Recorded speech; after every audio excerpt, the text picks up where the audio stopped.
Hi. പിന്നെ നമുക്കിന്നൊരു healthy ആയിട്ടുള്ള ഈസി സാമ്പാർ ഉണ്ടാക്കിയാലോ?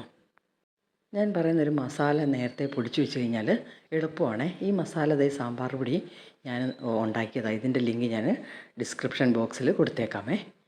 ഇതുപോലെ 2 സ്പൂണ് സാമ്പാർ പൊടി എടുത്തിട്ടുണ്ട്. കുറച്ച് വെള്ളവും കൂടെ ചേർത്ത് വെക്കുക, ഇളക്കി വെക്കുക. കണ്ടോ? അപ്പോൾ ഇതൊന്ന് കുതിരുവേ. ഇനി നമ്മൾ ചെയ്യേണ്ടത് കണ്ടോ, ചെറുവയറ്റും പരിപ്പാണ്. ഒരു 2 പിടി ചെറുവയറ്റും പരിപ്പ്. ഇപ്പോൾ ഇനി അളവ് കുറയ്ക്കണമെങ്കിൽ ഇത് കുറച്ചുകൂടെ കുറച്ച് മതി. തിക്നെസ് സാമ്പാറിന് അധികം തിക്നെസ് വേണ്ടെങ്കിൽ നമുക്ക് ഇതിൻ്റെ പകുതി ആയാലും എടുത്താൽ മതി. ഇപ്പം ഞാൻ 2 സ്പൂൺ എടുത്തിട്ടുണ്ട്. എനിക്ക് ഇഡലിക്കൊക്കെ നല്ല കൊഴുകൊഴാന്നിരിക്കുന്ന സാമ്പാറാണ് ഇഷ്ടം. അതുകൊണ്ടാണ് ഇത് എന്നിട്ട് ഇങ്ങനെ ഒന്ന് വറുത്തെടുക്കണേ.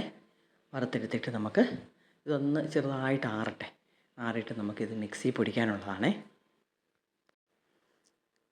കണ്ടോ, നന്നായിട്ട് ആറിയിട്ടുണ്ട്. നമുക്കിത് മിക്സിയിലോട്ട് ഇട്ടിട്ട് ഒന്ന് പൊടിച്ചെടുക്കാം. ചെറുപയറ്റും പരിപ്പാകുമ്പോൾ പെട്ടെന്ന് പൊടിയുകയും ചെയ്യും. നമുക്ക് എളുപ്പമാണ് ചെറുപയറ്റും പരിപ്പ്. പിന്നെ ഗ്യാസ് ഉണ്ടാവത്തില്ല മറ്റേ പരിപ്പ് പോലെ.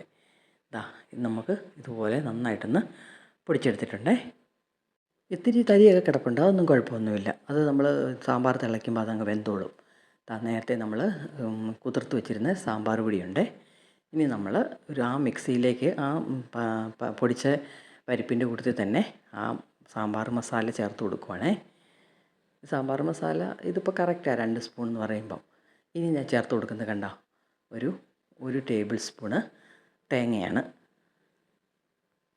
പിന്നെ വേണ്ടത് 2 അല്ലി വെളുത്തുള്ളി. അത് നേരെ ചേർക്കരുത്, ഇതുപോലെ എണ്ണയിലൊന്ന് മൂപ്പിച്ചിട്ട് ചേർക്കണം. ഇനി നമുക്ക് ഇതിനകത്തോട്ട് കടുക് താളിക്കാനുള്ള പാത്രമാണല്ലോ, അപ്പം ഇതിൻ്റെ ആ ഒരു പച്ചമണം ഒന്ന് പോകണം. അതുകൊണ്ടാണ് ഇങ്ങനെ ചെയ്യുന്നത്.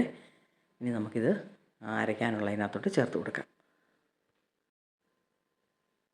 ആ തേങ്ങയുടെ കൂട്ടത്തിൽ ഇതും കൂടെ ചേർത്തിട്ടുണ്ട്. ഇനി നമുക്കിതെല്ലാം കൂടെ ഡ്രൈ ആയിട്ട് തന്നെ നന്നായിട്ട് പൊടിച്ചും വയ്ക്കാം.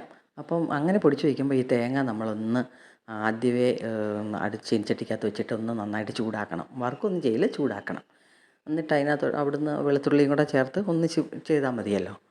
എന്നിട്ട് ഇതിപ്പോൾ ഞാൻ അരച്ചെടുത്തിരിക്കുക. ഇതിപ്പോൾ നമുക്ക് വീട്ടിൽ വല്ലവർക്കും കൊടുത്തു വിടാനോ മക്കൾക്കൊക്കെ കൊടുത്തു വിടാനാണെങ്കിൽ നമുക്കതുപോലെ ഡ്രൈ ആയിട്ട് പൊടിച്ച് കൊടുത്തു വിടാം. അപ്പോൾ അവർക്ക് കഷ്ണം വേവിച്ചിട്ട് ഇതങ്ങ് ചേർത്താൽ മതിയല്ലോ. നന്നായിട്ട് അരച്ച് വെച്ചിട്ടുണ്ട്. സാമ്പാറിന് ഇത്രയും കഷ്ണമേ ഉള്ളൂ ഇന്ന് എൻ്റെ കയ്യിൽ. ഇതൊക്കെ മതി. തന്നെ ഞാൻ എല്ലാം അരിഞ്ഞ് വെച്ചിട്ടുണ്ട്. കണ്ടോ? ഇനി നമുക്ക് ഇത് വെന്ത് കഴിഞ്ഞാൽ ഉടനെ സാമ്പാർ റെഡിയാവും. കഷ്ണം എല്ലാം ഇട്ടിട്ടുണ്ട്.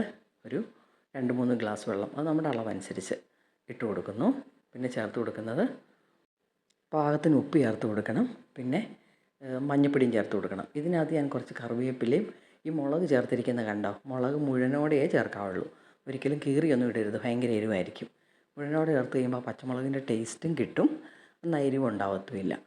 ഉപ്പും മഞ്ഞളും ചേർത്ത് കൊടുത്തിട്ടുണ്ട്. മഞ്ഞൾ ഓൾറെഡി ആ സാമ്പാർ പൊടിക്കകത്തുണ്ട്, പക്ഷേ ഇത്തിരി കൂടെ ഞാൻ ചേർത്ത് കൊടുക്കും. പിന്നെ ഒരു ചെറിയ കഷ്ണം കായം കൂടെ ചേർത്ത് കൊടുത്തിട്ടുണ്ട്. ഇതൊന്നും ചേർത്തില്ലെങ്കിലും ഉപ്പ് മാത്രം ചേർത്താൽ മതി. കാരണം മസാലയ്ക്കകത്ത് സാമ്പാർ പൊടിക്കകത്ത് എല്ലാം ഉണ്ട്. കുക്കറിനകത്ത് ഇട്ടിട്ട് ഒറ്റ ചീറ്റ്, ഒരു ചീറ്റ് കഴിയുമ്പോഴേ നമ്മുടെ സാമ്പാർ റെഡിയാകും. ഇനി ആവശ്യത്തിന് പുളിയും കൂടെ പിഴിഞ്ഞൊഴിച്ചിട്ട് നമുക്ക് ഈ മസാലയും ചേർത്ത് കൊടുക്കണം. പുളി ഞാൻ ഓൾറെഡി പിഴിയുമ്പോൾ കുറച്ച് കൂടുതൽ അങ്ങ് പിഴിയുവേ, ചൂടുവെള്ളം ഒഴിച്ചിട്ടേ. അപ്പോൾ നമുക്ക് ഓരോ തവണയും പിഴിയാൻ നിൽക്കണ്ടല്ലോ. സാമ്പാർ പുളി ഒഴിച്ചു കൊടുത്തിട്ടുണ്ട്. പുളിയൊക്കെ നമ്മുടെ ഇഷ്ടം അനുസരിച്ച് കൂടുകയോ കുറയുകയോ ഒക്കെ ചെയ്യാം. ഇനി നമ്മൾ അരച്ച് വെച്ചിരിക്കുന്ന ഈ മസാല നമുക്ക് അതിനകത്തോട്ട് ഇട്ട് കൊടുക്കാം. കണ്ടോ എത്ര പിടിയുന്ന ആ സാമ്പാറാകുന്നത്. ഇതൊക്കെ നമുക്ക് വേണമെങ്കിൽ തലേ ദിവസം അരച്ച് വയ്ക്കുകയോ അല്ലെങ്കിൽ ഇങ്ങനെ പൊടിച്ചൊക്കെ വെച്ച് കഴിഞ്ഞാൽ നമുക്ക് പെട്ടെന്ന് ഉണ്ടാക്കാൻ പറ്റും. കണ്ടോ, സാമ്പാർ നല്ല തിക്കായിട്ട് വന്ന കണ്ടോ. പരിപ്പ് പൊടി ചെറുപയറ്റും പരിപ്പ് പൊടിച്ചതും കൂടെ ഉള്ള കാരണമാണ് പെട്ടെന്ന് സാമ്പാർ തിക്കാവുന്നത്. കണ്ടോ, നല്ല കൊഴുത്ത സാമ്പാറാണേ. ഇനി നമുക്ക് ഉപ്പും പുളിയൊക്കെ പാകമാണെന്ന് നോക്കണം. പിന്നെ ഞാൻ ചെയ്യുന്നത് കുറച്ച് പഞ്ചസാരയോ ശർക്കരയോ ചേർത്ത് കൊടുക്കണം. ശർക്കര തന്നെയാണ് ടേസ്റ്റ്. അതെപ്പോഴും സാമ്പാറിനൊരു ടേസ്റ്റ് തന്നെയാണ് കുറച്ച് ശർക്കര ചേർത്ത് കൊടുക്കുന്നത്. ചെറിയൊരു മതിരിപ്പ് വരുമല്ലോ. ഇനി നമുക്ക് കടുകും താളിച്ച് കഴിഞ്ഞ് നമ്മുടെ സാമ്പാർ റെഡിയായി. എത്ര പിടിയുന്നല്ലേ. അപ്പോൾ എല്ലാവരും ഇതുപോലെ ചെയ്ത് നോക്കണേ.